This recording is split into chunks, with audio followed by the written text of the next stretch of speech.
Welcome to a WalterFootball.com fantasy football mock draft. This is a 2020 fantasy football mock draft PPR scoring system. Joined once again by Jacob Camenker. Jacob, how are you? I'm doing great. Looks like we're drafting with two Ryans today and what appears to be Tim Tebow. So I'm pretty excited. We got Tebow on the house. That's a big get for us at this point. Yeah, very excited to have Tebow drafting here. And I'm drafting out of the fifth spot. This is by request by an emailer who has the fifth pick in his PPR PPR real draft. So going to see what he's going to do and give him some ideas. So if you have a special request, send me an email or hit me up on Facebook. So maybe we can do that. And you're drafting 11th, right? Any specific reason for that? No, I don't really have a reason for it. More to space out our picks enough so that we don't get inundated with 4 picks in a very quick span. But I'm imagining we'll have that happen anyway, since we tend to have stuff speed up as the draft goes along. Oh, I'm sure that's definitely going to happen. So Elliott is a surprise over Barkley, I think, at number 2 by one of the Ryans. Yeah, I would definitely have gone Barkley over Elliott there. KC gets a steal at 3 with Barkley there, and then Kamara goes 4th. Now you're on the clock already. That was fast. Yeah, that was fast. So the emailer said he didn't know whether to go with Josh Jacobs or Clyde Edwards-Helaire. I love Josh Jacobs this year. He's going to see more reception work, according to the offensive coordinator there. He's not going to be a receptionist machine or anything, but I think Jacobs has a legit chance to lead the league in rushing. I see the upside with Edwards-Helaire for sure, but we haven't seen him in real NFL action yet. So I think I'm going to take Jacobs, who we know is legit. Yeah, I think that's the safe pick to go with there. I'm getting a little in my head stupid because I want Clyde Edwards-Helaire badly, but I have the 4th pick in my draft. So I've tossed around the idea of what if I took him at number 4? How would that look? And I'm like, I can't pass on Kamara to do that. And Josh Jacobs is another name that I would consider there. So I think Jacobs over Edwards-Helaire is just, like I said, the safe move. And, you may lose out on some upside, but it's not like Jacobs is going to be bad if he stays healthy. Yeah, definitely not. And, you might end up with Elliott too. If we've seen Derrick Henry go in the top 4 of these mock drafts, even in PPR versions. So you may not even have to draft Kamara. You might be getting Elliott instead. Yeah, that's also a distinct possibility. And, I'm kind of cool with whatever happens at number 4. I think that's a good pick to be at. And I read something today. I think Kamara played on a torn MCL at times last year. So that explains why he was a little bit less explosive. I'm on the clock now. There are still a ton of running backs on the board that I like. In terms of a PPR system, I'm kind of torn. Because I know this guy isn't maybe not the top receiving back on his team, but Aaron Jones was just so good last year for Green Bay. A healthy Jamal Williams may take some catches away from him, but I feel like he has such a high floor at the 11th pick that I'm comfortable with that. And I think another good running back will swing back to me, and actually definitely will. But I was between him and Sanders, so it looks like I ended up with my guy. Yeah, you're up again. Yeah, I love the Aaron Jones pick. So you're taking who are you taking here? Between Kenyon, Drake, and Austin Eckler. I think because this is PPR, I'm gonna go with Austin Eckler. I don't he's not as proven carrying the ball as Drake was last year. I think Eckler's ceiling as a ball carrier is lower, but he caught almost, if not 100 passes, 99 passes last year. So I think that's 99 free points right there, and getting him in the early second round, I think that's a no-brainer. So I got one guy who's better between the tackles with Jones, and then Eckler, who's going to catch a ton of passes. I would have been happy really with any of the 5 running backs that were on the board. Drake just went off. So I think the 11th spot in a PPR is pretty good place to draft, depending on how the running backs come off the board. Yeah, I definitely, you can definitely get a great pick there for sure. And I anticipate that I'm going to be able to get a good running back as well with my second pick. Tyreek Hill he was the only non-running back I was considering with my selection coming up. But yeah, I think as we've said many times in these mock drafts that we've done this summer, you have to come away with a lot of running backs early. Yeah, there's absolutely no doubt. The running back depth is just so thin, especially since my 4th round sleeper Darius Geis is now he's gone. So Mhm. places just keep getting thinner, and all it's going to take is one injury to completely make the running back depth even more of a catastrophe. So just pick early and often guys who are in good situations who are going to be high-level ball carriers, and it looks like you're on the clock again. Yeah, I'm on the clock. There are two guys, two running backs I really like here. Le'Veon Bell is the top running back available. I've soured a little bit on Le'Veon Bell because of the moves the Jets have made. Well, one move, they traded Jamal Adams away, and then CJ Mosley sat out, so they're not going to be as competitive this year. But Le'Veon Bell is someone we've seen catch so many passes, like close to 100 receptions in a year. Like he's not going to get that with the Jets, but I think he's going to get a high number of receptions. So I like Le'Veon Bell here. I think he's a great pick in the second round, in PPR at least. Yeah, I think that's a great place to land him. In a standard draft, I don't know if I'd like him there as much just because there are some questions, but where he's going to be catching a ton of passes out of the backfield, I think pairing him with Josh Jacobs as your top two guys, those are high volume guys who are going to have a lot of opportunities to catch the ball. So I think that's a smart pickup at this point. And your running back core looks solid, so that gives you a little more freedom in the third round. If all the running backs you like come off the board, you can target some receiver help. Yeah, and I think we might be able to get another good running back in the third round, and I'm definitely on board going triple running back to start the draft. So our first two rounds are done. What stands out to you as maybe like a great pick or a horrible pick? I think Nick Chubb, 204 is great value. I think Dalvin Cook is going too early because he's holding out. He's still holding out. Like he may not play early in the season. And then I can't get behind a tight end or a quarterback, especially in PPR. Yeah, I think the big thing that stands out to me is Pinto in the first round got Christian McCaffrey, which is great, but following it up with Patrick Mahomes and George Kittle, I think is going to thin out their depth at running back and receiver to an extent. So I don't love that. The other thing that stands out to me is Joe Mixon going at 7. Now, I don't dislike Joe Mixon, but, in PPR, I think I like Aaron Jones, Miles Sanders a little more than him. I might even like Eckler more than him. So I'm kind of surprised at how high he went. But and Dalvin Cook, we always talk about. You're on the clock again. Well, I'm on the clock, but what about Jonathan Taylor taken right before me? That's kind of a surprise. Did not expect that to happen. Devin Singletary was the other running back I was considering with my pick in the second round. So, given that he's here is just unbelievable to me. Like, he's so talented. He's going to be playing in an offense that's going to be improved, so he's going to get touchdown opportunities. There are a lot of mouths to feed as far as receiving is concerned, but man, I'm thrilled to get Singletary in round 3.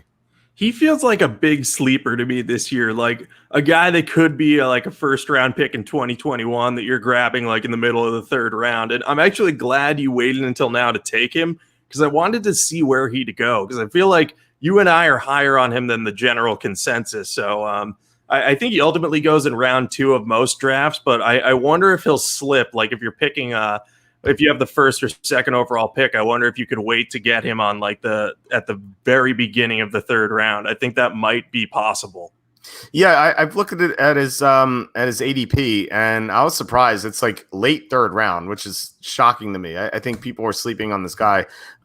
He was one of my top value picks. So on WalterFootball.com, I posted some value selections for each position, and he was one of the top value running backs available. So you can check that out, WalterFootball.com. And I forgot to say, please hit subscribe if you're watching YouTube. That would mean a lot to us.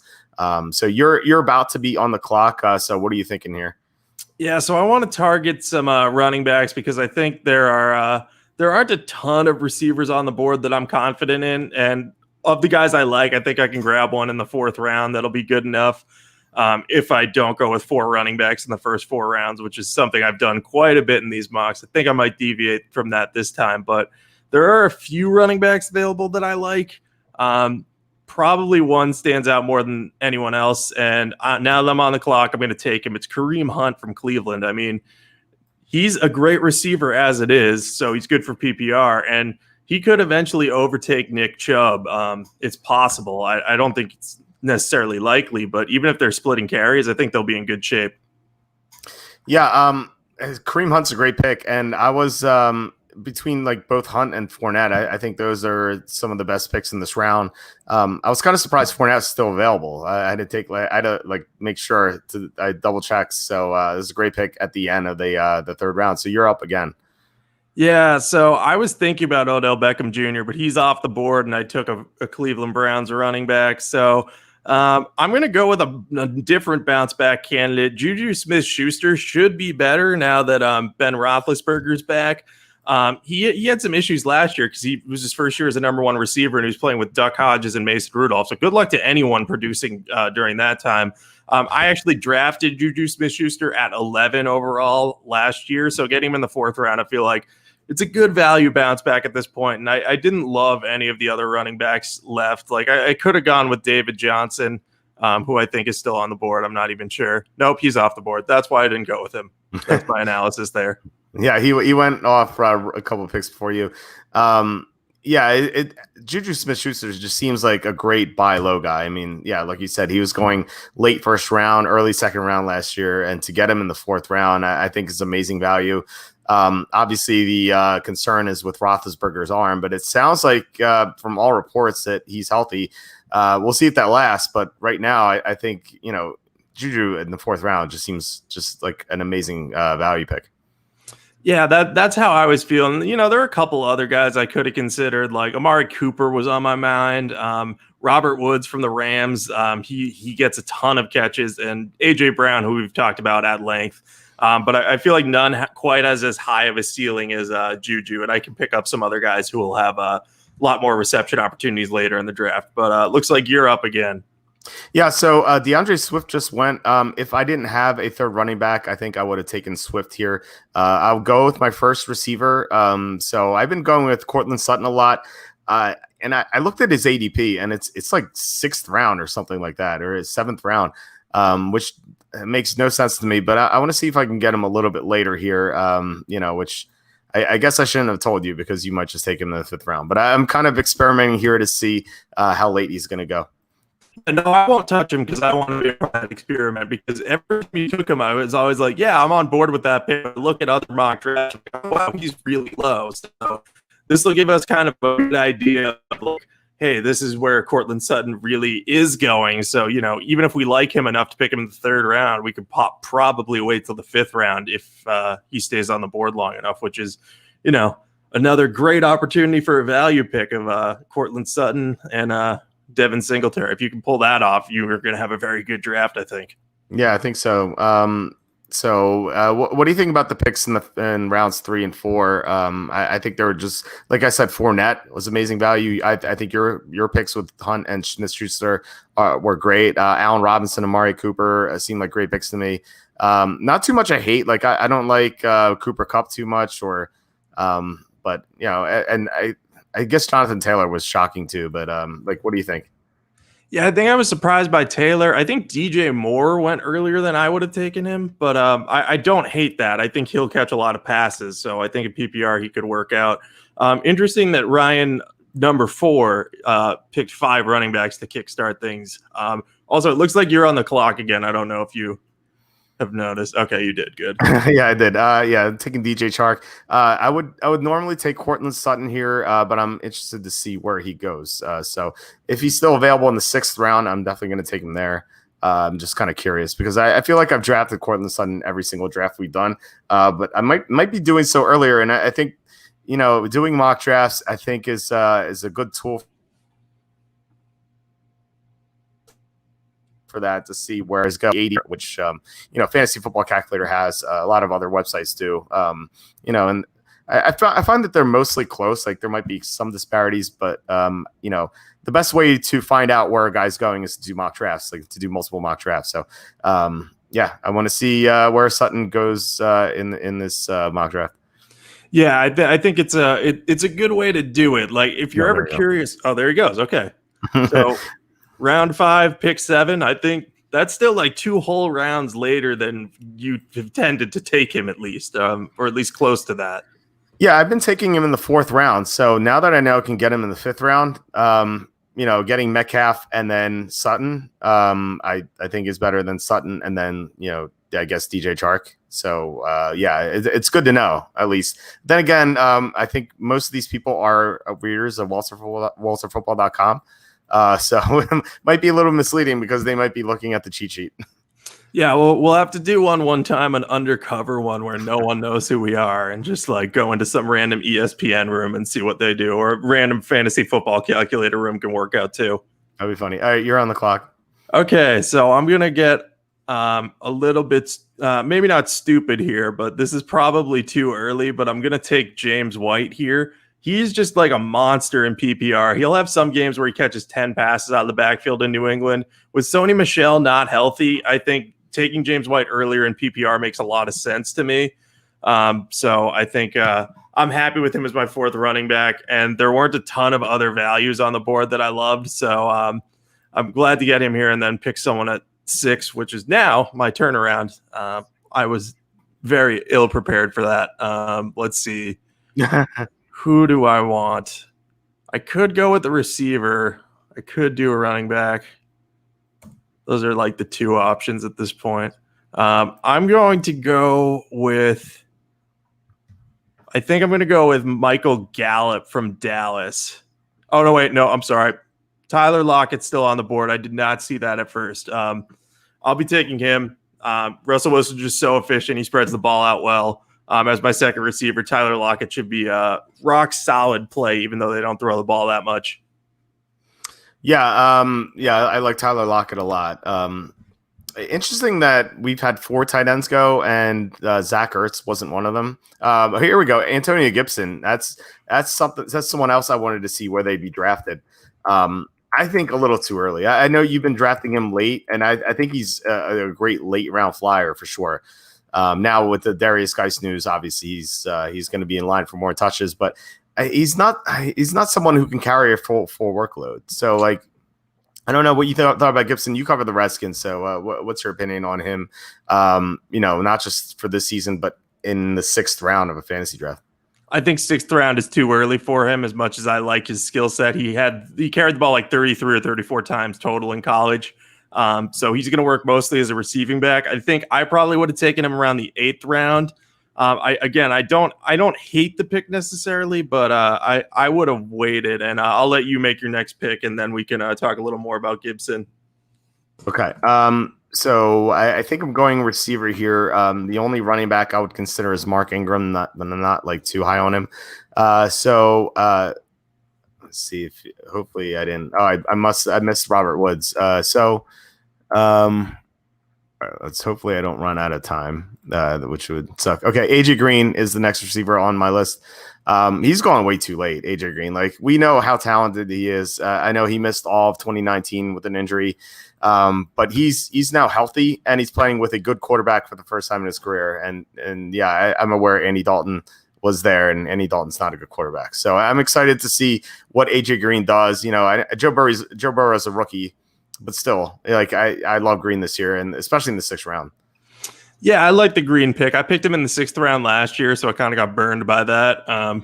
But I don't dislike him. I just can't bring myself to do it. To circle back to Gibson, I think the other big question about him is what role is he going to play? Because the team has Adrian Peterson as their like kind of de facto lead back, but then they have a lot of other role players that could factor in. You got Bryce Lobb, who was a 4th round pick in 2019. He hasn't played yet, but he was 2nd in the Heisman voting in 2017. People kind of forget that. And then JD McKissick and Peyton Barber, they're not the most exciting players in the world, but they can play roles early in the season. And if they think Gibson isn't ready, they can put McKissick in as the receiving back and give him more touches. So there are some concerns with Gibson that I don't like. I would still take him. Like in PPR, I think 8th round is about right for him. You kind of take a flyer on him as your 3rd or 4th running back, but 6th round, I think, is a bit too early, but I think that just speaks to the complete lack of depth that there is at running back. Yeah, it's pretty bad. I misspoke, by the way. Said I was considering Mark Ingram. I must have missed that pick. One of the Ryans. I'll blame that on there being 2 Ryans that I missed. Mark Ingram. Philip Lindsey in the 7th round is interesting. He has a ton of upside. I'm not sure about his floor is pretty low though because Melvin Ingram's there. Or Melvin Gordon, not Melvin Ingram. So what do you think about rounds 5 through 6? Does anything stand out to you? I mentioned the tight ends. I think it's a little too early for tight ends. So what do you think? Yeah, I think that. Oh, you go first. You go first because you're picking. Yeah, that was pretty quick. So I think I'm going receiver again. And Will Fuller still on the board. I'm shocked by how late Will Fuller is going. He's the number one receiver in Houston, playing with Desean Watson. They sign me up the 7th round. That just seems like a no-brainer. Yeah, I like that pick a lot. And from in rounds 5 to 6, I don't see a ton of things that I didn't like, except for the tight ends, like you mentioned.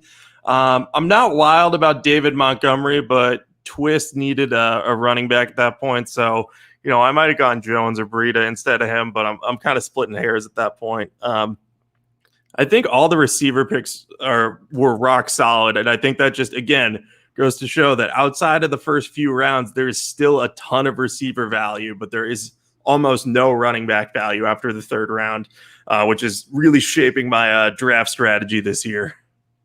Yeah, it's I know some people like to be contrarian and skip out on the running backs in the first few rounds, and go running back late. And sometimes that works. Some years that's okay.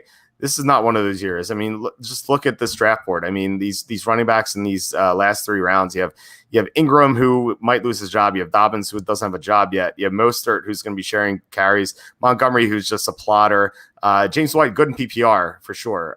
Not in standard though. Gibson, who knows with him. Ronald Jones. We're hearing good things about Ronald Jones, but he's still Ronald Jones. So we'll see what happens. Jordan Howard, not a good player. Matt Breida, I think is upside, but he's always injured. Philip Lindsey is not the starter. Tariq Cohen, the coaches don't seem to like him for some reason. So, and then compare those guys to all the receivers, Keenan Allen, number 1 receiver, DJ Chark, number 1 receiver, Robert Woods, number 1 receiver, Cortland Sutton, number 1 receiver, McLaurin, number 1 receiver. I can keep going. It's amazing how the disparity there. You're on the clock. All right, I got my guy, Alexander Madison. I was waiting to see if I would get him in the 7th round, if he's devalued a bit in PPR. So I'm happy to get that, handcuffed Alvin Cook. I think that's pretty good time to do it. I maybe could have waited longer, but at this point, I didn't feel like it. Yeah, I was hoping to get him on the way back. And he was someone I was considering in the 7th round. It was like flip-flopping between Fuller and Madison. And if I had more time, I think I may have gone Madison, but we only have 45 seconds here. So you took Deebo Samuel. Want to explain? Yeah, so even if Deebo's not healthy to start the season, he should come back at the midpoint of the year and still be able to help my team win. At this point, he's my 3rd receiver, and I have 5 running backs. So if you're in a traditional league with 2 receivers, 2 backs, and a flex, I'll start 3 backs for the most of the start of the season. If someone gets banged up, I'll have receiver depth. I just think that Deebo's upside is great. If he wasn't hurt, he'd probably be going in the 4th or 5th round, like the A.J. Browns and Terry McLaurins of the world. So I just think he poses too much value at that point early in the 8th round, especially in PPR, because he's going to catch a lot of passes in San Francisco. Yeah, for sure. I mean, yeah, like you said, he'd be going way earlier. Sony Michel, I don't know about that pick. We're starting to get. I feel like this is a sharp draft. We're starting to get some sketchy picks. Sony Michel, he may not play this year. I mean, you live in the New England area. What do you think about Michel? So I've always liked Sony Michel's skill set, but he just isn't healthy right now. And it doesn't seem like he's progressing from that injury. It's hard to know without preseason and open camp and all that stuff. But it sure seems like something is not right in the Patriots running back room. Why else would they bring in Lamar Miller? Could Damian Harris be struggling a bit? Maybe. But I think it's more about if Sony Michel's not healthy, they want a veteran in there to be able to carry the load along with Harris, White, Burkhead, and yeah, those are the 3 I'm thinking of. But anyway, it looks like you just picked Darius Slayton, who I was between him and Deebo Samuel with my last pick. So another astute pick on your part. Thank you. Slayton is one of my top sleepers. His ADP has risen, unfortunately, so I think you have to take him in the 8th round. I guess for this exercise, I should have waited to see if I could get him in the 9th. But given that we have readers of the site, I think I probably probably someone would have taken him in the 8th round. I think maybe one of the Ryans. But yeah, I mean, Slayton is someone I rewatched the 2019 season, and Slayton's just like was so much better than I remembered, even though I remembered him being good. Like he was just, despite being a rookie, he was great. And I think he's going to be he's going to be like a star in his second year. I think with Daniel Jones having more experience now. Desean Watson just went. That was someone I was considering. I usually take quarterback later, but Desean Watson in the 9th round is just a steal.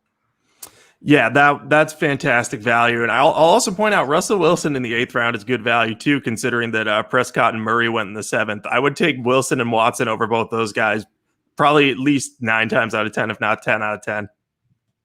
Yeah, I agree. So Nyheim Hines here is, not someone you want in a standard format, but Frank Reich repeatedly said that Hines is going to catch 10 passes in some games this year. And if you think about Phillip Rivers' history, he played with Darren Sproles, who caught a ton of passes, and then he played with Austin Eckler, who caught a ton of passes. It's just an extensive history there of Phillip Rivers dumping off to the running backs. So I think, obviously they have Jonathan Taylor, Marlon Mack, but those guys aren't really receivers out of the backfield. Like Taylor can catch passes, but Hines is just he's that sort of Sproles, Eckler guy. So I think in the 9-10 round range, I think Hines is a good option. Yeah, he's kind of the cheaper version of James White, in my opinion. So like if you're into White but don't want to spend a 5th round or 6th round pick like I did on him in PPR, I would say your guy to get is Hines. Grab him in the 9th or 10th and just kind of ride it out and see if Rivers' tendency to throw to running backs continues, which, like you said, I think it will. Yeah, I don't see why that would change. We were talking about Sony Michel being drafted in the 8th round. Unless I'm missing something, like Lamar Miller is still on the board, and I think I would rather have Lamar Miller than Sony Michel. Like, call me crazy. Like given Michel's injury history, what do you think? Okay, so I would still take Michel over him for the sole reason of Lamar Miller signing reminds me of when the Patriots signed Reggie Wayne and everyone was like, oh, he's going to be a starter for them. And then like 3 weeks later, he retired and it was like, oh, that was disappointing. So, I could see the case for it, but I'm just kind of not on board with Miller over Michel yet. Okay, and you took Sterling Shepard. Yeah, so I'm big on the Giants offense this year as well. So I wanted one of Golden Tate, Darius Slayton, and Sterling Shepard, and Shepard was the only one left on the board. Catches a lot of passes when he's healthy, so I figured that was a good time to pick him. Now I'm going to go with a quarterback because, once again, I can't believe Aaron Rodgers is on the board in the 10th round. It just seems stupid to me. He could have a terrible year and I could eat my words, but even so, I'm just glad with the value I'm getting on him at that point. You can tell this is a Walter football draft because all the quarterbacks are going super late for the most part. Like even Lamar Jackson in the 4th round is pretty late. And there's no reason you should take quarterbacks early at this point, considering how thin running backs are and how important receivers are in PPR. It's a pretty good idea to wait on these guys. Yeah, definitely. And we're going to start seeing a lot more guys come off the board in the 10th and 11th round. So people watching this, you'll be able to see oh yeah, we're still getting quality guys. Also, I'm bummed out that Allen Lazard came off the board. I love pairing my quarterback with one of his receivers, and I was hoping he would make it back to me in the 11th. Yeah, and it sounds like he's going to be the top guy there for sure. Or it's the number 2 guy, obviously. So let's see if he's Kevin Coleman is not available. Adrian Peterson is the starter. I'm going to take the starting running back in the 10th round. Is that a bad strategy? No, I think that's a good strategy at this point.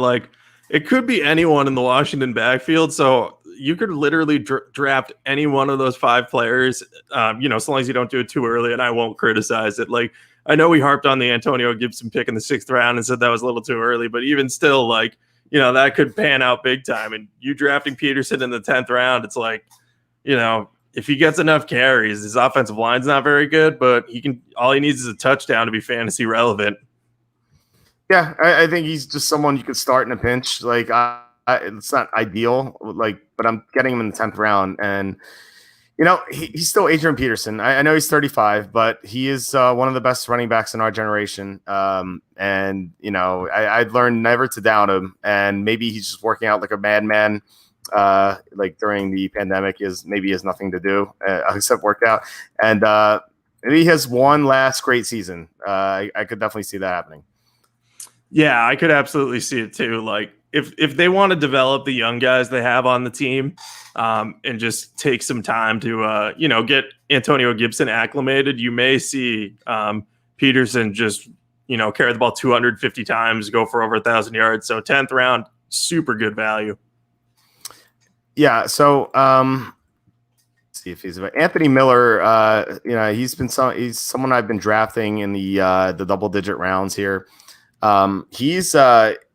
He really caught fire in the second half of the year last year, and I mentioned this on a previous episode, on a previous mock draft. He really improved the way he worked out and his workout regimen. And his receivers coach said he continued that into this offseason. So I think there's a good chance Miller really picks up where he left off. I know the quarterback situation is not ideal, but he was good in the second half last year with Mitchell Trubisky. So, if it's Foles or Trubisky, I think Miller could definitely have another strong season. Yeah, like I'm not a believer in the Chicago offense, but I don't mind Miller as a sleeper pick because, like you said, he was productive even with bad quarterback play. So, if Foles comes in and is better than Trubisky, which I think should happen. I don't know if it will, but it should. He could easily be, emerge as a quality guy who you can start depending on the matchup. So I think it's a smart way to draft. Your team's pretty well balanced at this point. So I think your roster would be very competitive, provided that you draft a good kicker, of course. That is always important. If Foles better be better than Mr. Trubisky, or Kenny might just break down and have an episode. We're supposed to record, by the way. We're usually doing mock drafts on Thursday. We're supposed to do a top 100 list reaction with Kenny, who's back from his honeymoon. Unfortunately, Kenny had obligations today, so he couldn't join us. So hopefully we do that soon, and you're on the clock. Yeah, I was counting how many picks I have left. So I'm going to take a guy who I've been taking a lot. I'm taking Curtis Samuel at this point. He was very good for Carolina last year. I had him on a couple of my fantasy teams, and he was just consistent. He doesn't get a ton of catches, but he touches the ball enough, and he has the opportunity to catch more passes from Teddy Bridgewater because he'll be throwing more dump offs, which I think will benefit Samuel, who tends to play close to the line of scrimmage. And with this circling back to me, I'm going to take another receiver. I am going to go with Christian Kirk from Arizona, another undervalued number 2 receiver. So I kind of like how my receiving core is shaping up right now because beyond the 2 top guys I got 4 guys who I can rotate in on a matchup basis, and 2 of their last names is just Samuel, which just makes me feel good. Yeah, that's nice. Any picks recently? Let's go like 9 through 11, rounds 9 through 11. Obviously the kicker pick is going to be one of the worst ones. Also, the 49er defense, also bad. So anything stand out to you here? There's something that stands out to me is like a lot of my sleepers are being taken. Like Darrington Evans is someone I like a lot, like in the 11 to 12 range. He went around 9. So something like that. Like Emmanuel Sanders, another late round guy. He's going around 10.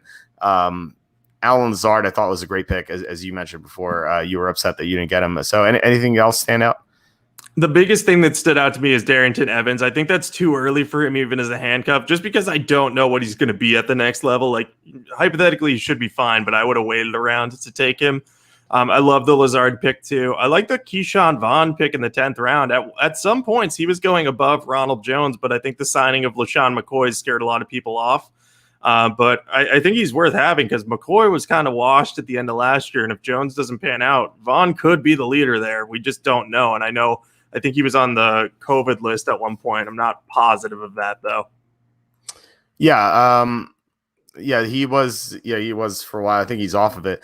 So I have to go quarterback here. I could wait until the 13th round, but this other Ryan guy does not have a quarterback. So maybe I don't get the guy I want. I've been drafting Jared Goff, but Matt Ryan in the 12th round seems like a solid bargain. I like to play matchups. Matt Ryan has Seattle in the opening game. So I guess with Quentin Dunbar coming back, it makes it a little bit tougher. But it's gonna be an indoor stadium. I feel like that could potentially be a shootout with Russell Wilson in the opening week. Yeah, I love the Matt Ryan pick in the 10th round. You just can't go wrong with Matt Ryan, because if Atlanta gets blown out, he's still going to put up garbage time numbers. Like, I had Matt Ryan last year, and throughout the entire first half of the season, he had to throw the ball constantly to try to get his team back in the game. So, I would have been comfortable taking him in the 10th round if Rodgers wasn't on the board. I think he'll ultimately go in a single-digit round, though. So getting him in 12 is a big-time steal. Yeah, I was not prepared for that at all. I'm like, man, Matt Ryan's available. It's strange. Usually people are higher on him because of like you said, the stats he put up last year in those comebacks. But yeah, I don't think Atlanta will be in that sort of a position again. We'll see. Oh, Gesicki just went. Brian just got revenge on me talking about how I was going to take his quarterback. So these tight ends are almost all the same. Like at this point, I like Blake Jarwin a lot. I also like Dallas Goedert. Looking at matchups, I think I'm going to go Blake Jarwin because Dallas plays the Rams in week 1, and the Rams lost Corey Littleton, their best linebacker. The Rams linebacking core is looking very suspect at the moment, and I think Jarwin could really have a good week 1. Yeah, I like that pick. He's definitely a deeper sleeper, but he was always productive for Dallas. He was just blocked by Jason Witten until Witten was retired. Then he came back, and now he's in Oakland. So I think getting him at this point is good. I actually forgot about tight end entirely, so my draft is going to be messed up because I'm going to not pick either a defense or a kicker because I have a strategic pick that I want to discuss more of late in the draft that I have to make, but I also have to draft a tight end. So yeah. Anyway, wait on tight ends, but don't forget they exist. Well, I guess in some leagues you can avoid just drafting a tight end altogether, as well as kickers and defenses. I know. I was kind of surprised. When you said you were counting the picks and then you went Christian Kirk, I was like, was my math wrong here? So anyway, you're on the clock. Okay, I'm gonna go with Jack Doyle at this point. I don't know why. I just want him. And I think Rivers likes throwing to tight ends. So I want someone that isn't Austin Hooper, who I've gotten in, I think, every mock draft. So I like the early season matchup against Jacksonville, too. And now this is the strategic pick I want to talk about. I'm taking Bryce Lobb here. Another Redskins running back coming off the board, or Washington running back. Sorry. Sorry about that, Redskins or Washington fans out there. So Love could eventually emerge as the starter if he's healthy. I'm not entirely sure he will, but when he almost won the Heisman, he had 2,118 rushing yards in like 11 or 12 games for Stanford. He's just a beast when he's healthy. And I think he could eventually emerge as the between the tackles option to Gibson's more of a receiving threat. So I think grabbing Bryce Love late, I think, is a good bet, just because, if he's healthy, look out. He could be really productive. Yeah, I mean, the Redskins running back core is in flux. Like, I took Adrian Peterson in the 10th round, and he's the starter right now. While I said he could have one last hurrah at 35, there's also another there's also a chance that he's completely done. And at some point you have to start another running back. And Gibson, like you said, he can't handle a full workload, or we haven't seen it yet. Maybe Bryce Love can. Bryce Love was a late first round draft. NFL draft pick or a prospect until he got injured. So maybe if he's healthy, I think it's a great option late in the draft. I think it might add him to my sleepers page and give you credit for it. I think that's a really smart pick. Is Indianapolis still available? Yeah, there we go. So I'm stealing your Colts pick. I apologize if you're planning on drafting them. They played the Jaguars in week 1. The Jaguars are the worst team in the NFL. So sign me up for that.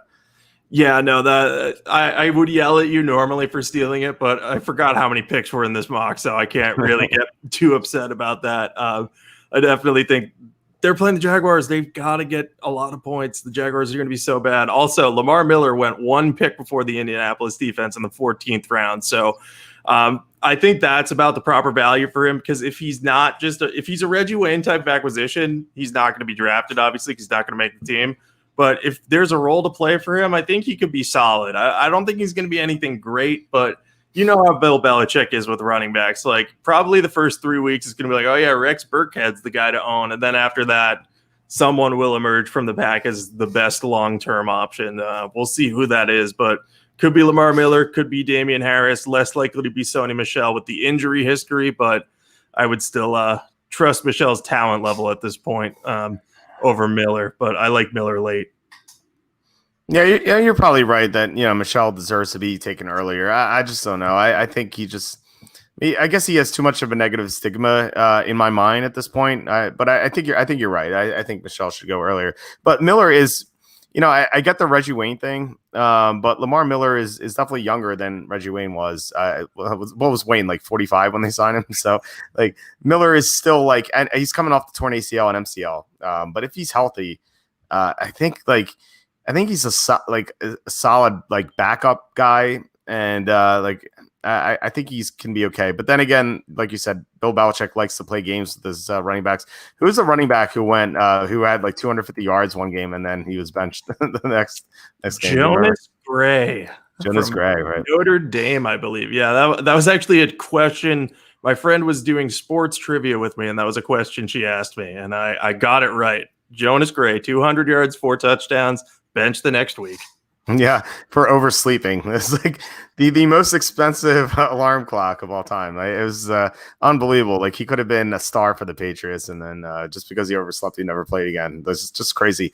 I went with Tristan Vizcaíno as my kicker. I have no idea who that guy is, but he has a cool name, so I picked him. And I kind of making amends for last week when I said I was going to draft the full roster, and I didn't because I couldn't count.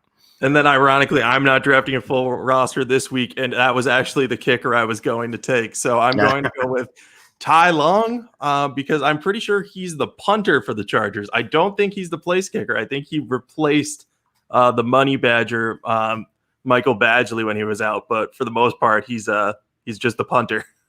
Nice. I'm always up for the meme kickers. I said this before. In one of my leagues, we're required to draft a kicker, and so I draft kickers who are no longer in the league. So just to stick it to the GM. Shout out to Drew. All right, let's review our teams. Do you want to talk about your team?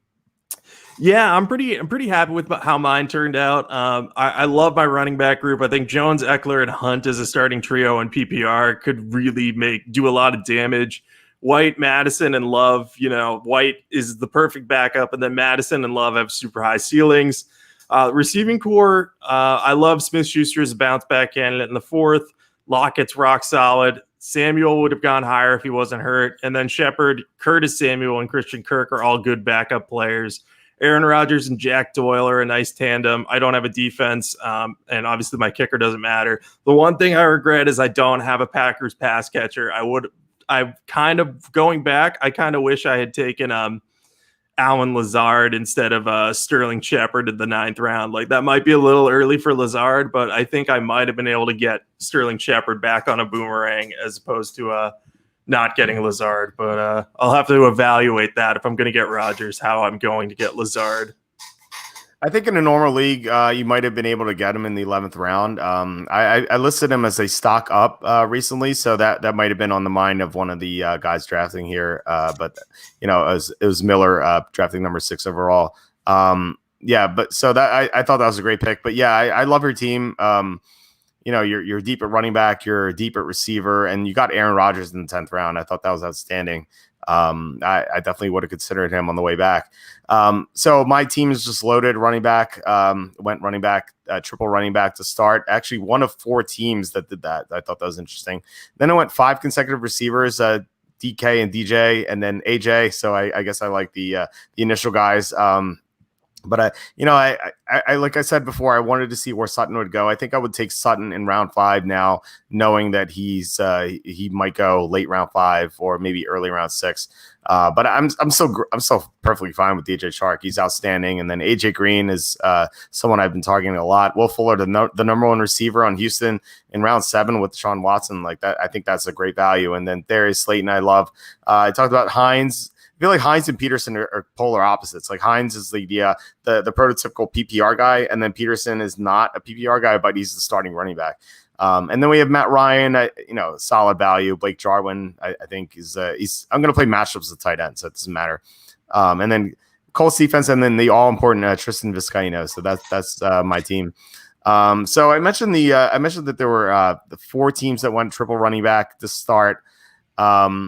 You did that as well, and then I did that. 24 flinching and number 12 did that too. Looks like his team's pretty solid. Not sure about Mark Andrews in round 6 because as I mentioned before, he has diabetes and like that might conflict with coronavirus. We'll see. Although he said he's going to play no matter what, so I think that's going to be okay.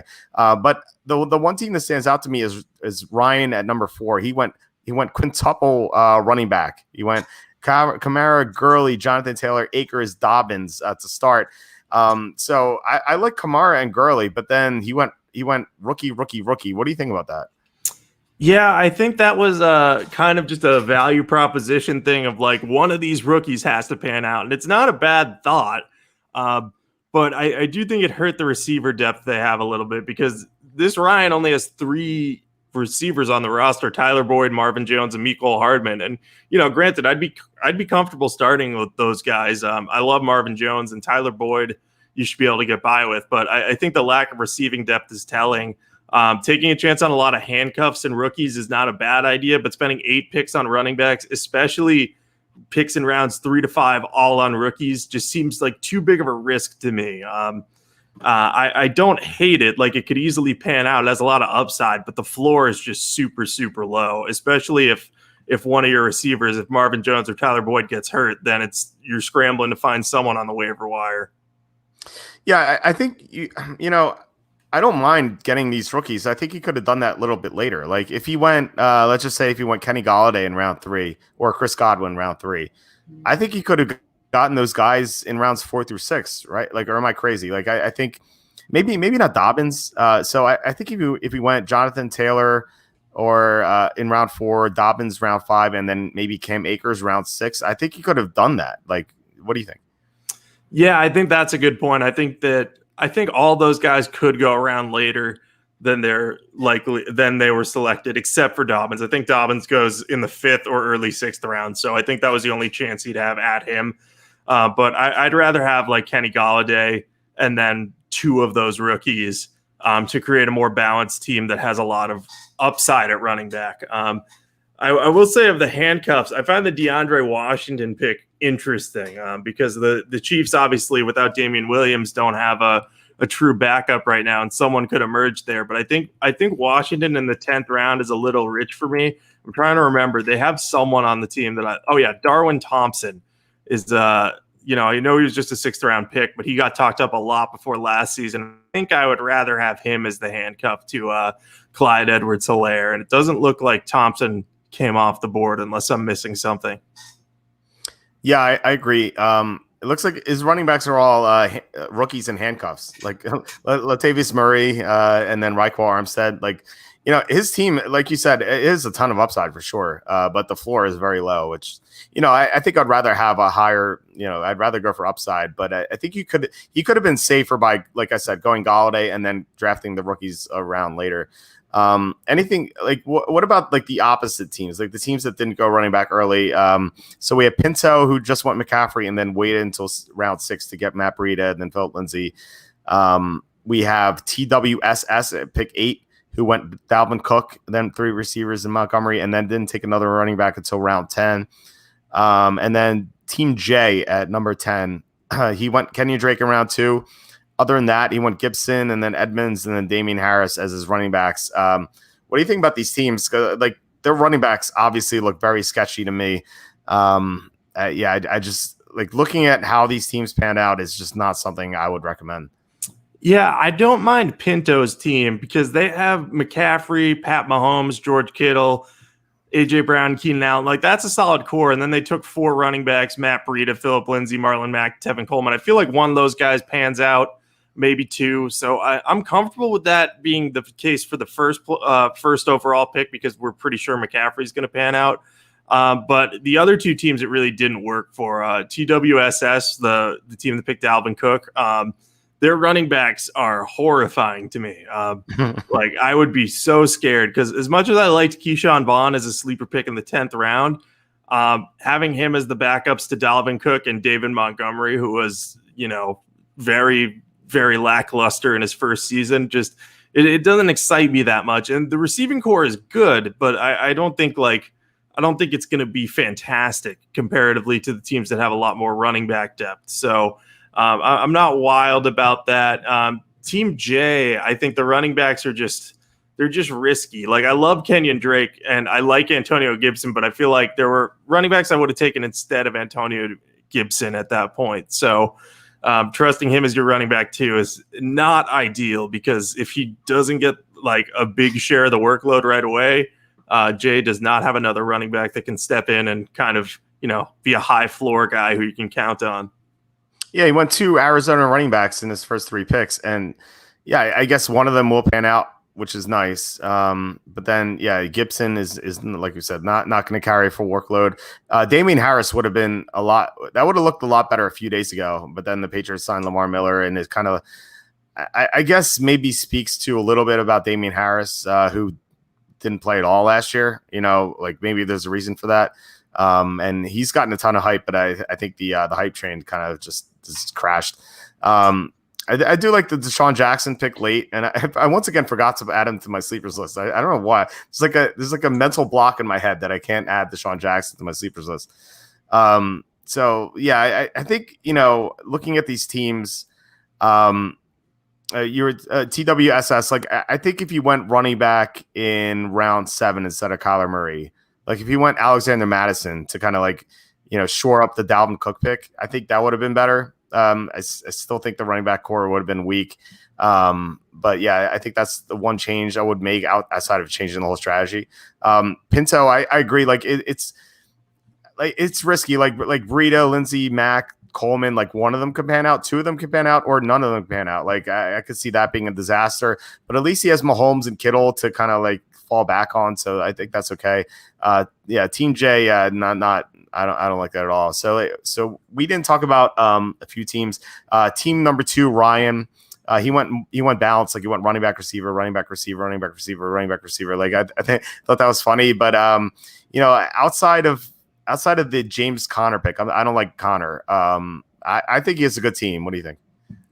Yeah, I think that's a pretty solid team. I love the Golden Tate pick in the 8th round for PPR. Tate's kind of forgotten at times. He's just a really solid player. He was in Detroit and played for the Giants last year.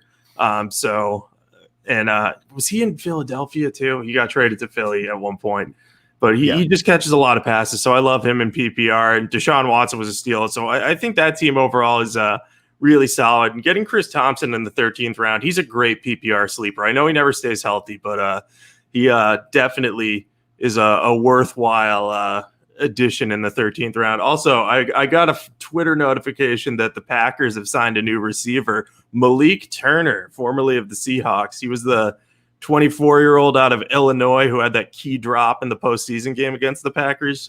So I don't know if he was working as a double agent there. But if you want a really deep sleeper, maybe he could emerge as the backup to Allen Lazard. Well, any receiver with Aaron Rodgers has upside. I'll just say that. I don't know about Malik Turner. His upside is not quite high, but there is upside because he's playing with Aaron Rodgers. Like I said, I like Ryan's team. Team 3, we can talk about either KC. I don't like the Kelsey pick early. You have to go running backs and receivers early. Like, these tight ends are they're all the same. I feel like the Kelsey, if you get him in the middle of the 3rd round, late in the 3rd round, I think that's okay. Late in the 2nd, I'm not on board with it. Adam Thielen is not crazy about him because he's not going to be playing in the slot. Jordan Howard, I feel like is a reach. Dak Prescott, I think was a reach as well. And then Niners defense. I like the positions. I like that he went 3 running backs in the first 6 rounds. Not too high on the players though. Yeah, I would agree with that. The one thing I liked that this team did was drafting a quarterback and a receiver from the same team. I just love getting double points. So Prescott and Lamb back to back. While I don't like where Prescott was taken, I think there's some upside there because if CD Lamb becomes a touchdown threat, then at least you're getting if he's catching 10 touchdowns, they're all coming from Dak Prescott. So I do like that to an extent.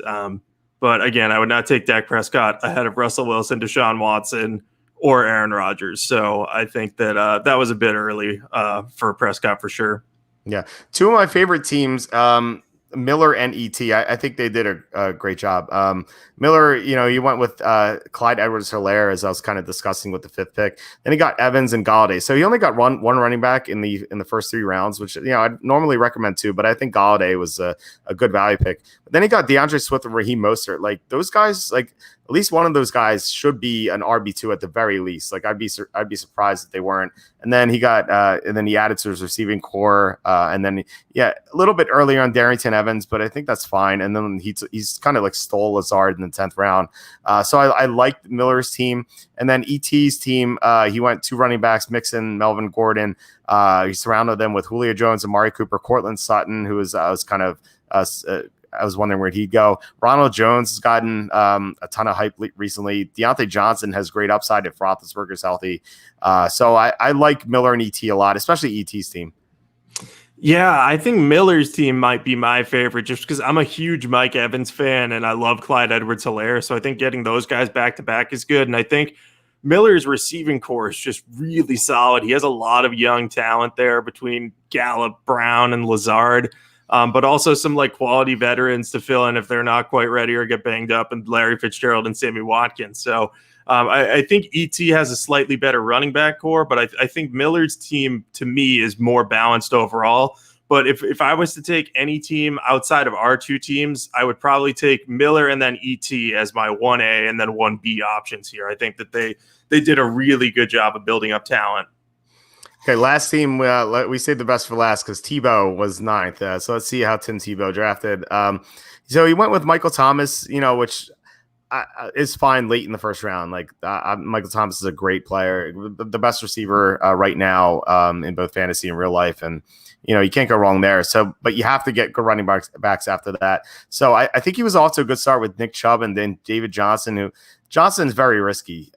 So if you're going to go David Johnson and not draft a running back in the first round, I think you have to go with another running back around 4. I get Lamar Jackson's value there. He was the MVP last year, great upside, but I think he's going to take a little bit of a step backwards. So despite the apparent value, I would not have gone that route. I would have gone maybe Deandre Swift in round 4 to kind of solidify my running back core. But other than that, I like his team. What do you think? Yeah, I like this team a lot too. I get the point about going a running back over Lamar Jackson, but I probably would have just stuck to Jackson there. I like that he got Duke Johnson to handcuff David Johnson.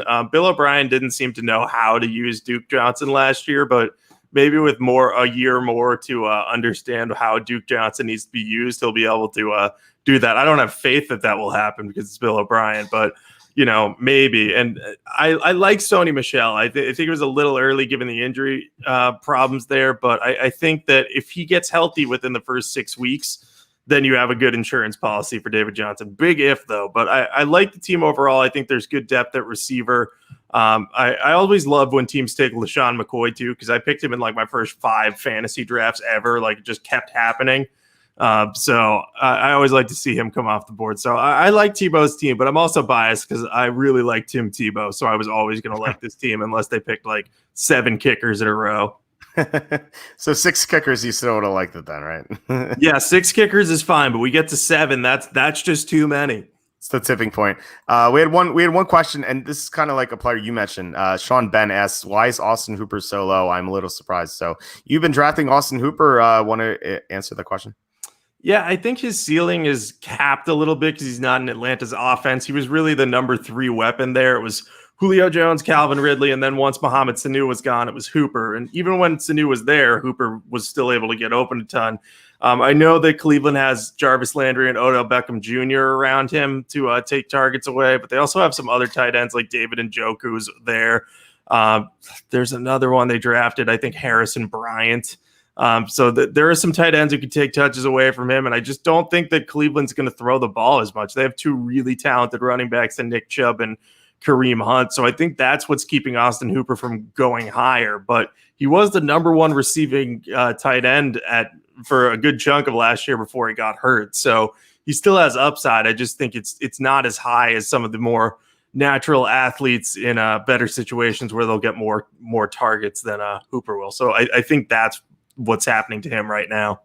Yeah, going from Matt Ryan to Baker Mayfield is a drop off. And the stats were great on Austin Hooper last year, but remember, I guess you can probably remember when those stats happened. Like a lot of them came in garbage time when the Falcons were way behind and they were throwing a lot. Kind of noticed that because I played Austin Hooper a lot on DraftKings. And I would notice that Austin Hooper would do nothing. And then suddenly he would catch the touchdown. He would have 15 fantasy points out of nowhere. So he did that. And I the Browns are a decent team this year. They're not, I wouldn't say they're great or anything, but I think they have a chance to finish with an above 500 record. So they're not going to be in too many deficits like the Falcons were in the first half of last year. The Falcons, they started 1-7. They were trailing in almost every game. So yeah, that's when Austin Hooper's stats came. In the second half of the year, when the Falcons were ahead in a lot of games, Austin Hooper's stats dropped off a little bit. So those two things are the reason why Austin Hooper is so low. So yeah, anything else before we sign off? No, I'm just gonna parrot what I say every time because I haven't said this yet. If you draft Alvin Cook, you need to draft Alexander Madison earlier than you think you should, because you'll at least guarantee yourself that you're going to have a top 20 running back for the entire year if you draft them both. Yeah, it's a good point. Yeah, I think Madison, especially if you can get him round. Where'd he go? He went round 7, I think. Yeah, second to last pick in round 7. So if you're the team that's drafted Dalvin Cook and you get to the 6th, 7th round and Madison's still on the board, you got to think about taking him. I'm trying to help you here, because if not, I'm just going to steal him from you like I do in all these mocks. Very, very nice of you to help out. So I totally agree with that. I think Madison has tremendous value, and each passing day that Dalvin Cook's holding out, that's just more of a chance that Madison's going to be starting week 1. So yeah, I definitely agree with what you said. And plus, Cook has never played a full season. All right, that's about it. You can follow us at walterfootball.com, so please hit subscribe if you're watching YouTube. That would mean a lot. Anything to plug? I've got something coming up at Rigo's Rag. I've got a Washington football roster projection. They've had the Darius Geis release. Reuben Foster's getting healthy, and Alex Smith may be ready to play soon. So I'm going to be having that coming up this week. You can follow me on Twitter at Jacob Camenker. I'll probably retweet it there. I'll also give more of my fantasy thoughts as draft days get closer, but we're now officially, I think, less than 5 weeks away from the first game of the season, or it might actually be less than a month now. So it's really time to get excited about football. It's almost here. It's crazy. Summer's flown by, and football is almost here, like you said. And hopefully we get some college football as well. And the Big Ten just canceled, Pac-12, I think, too. But ACC said they're going forward as planned. So I think SEC might follow as well. So hopefully we get college football as well, but we would definitely be getting NFL. So yeah, it's like you said, almost or less than a month away, and I'm very excited for it. So yeah, we'll be back on Thursday, either doing a fantasy mock draft or talking with Kenny about our top 100 reaction. So we'll be back then, or in the meantime, please hit subscribe. Like I said, that mean a lot. So Jacob, I will talk to you later. All right, sounds good. Talk to you later.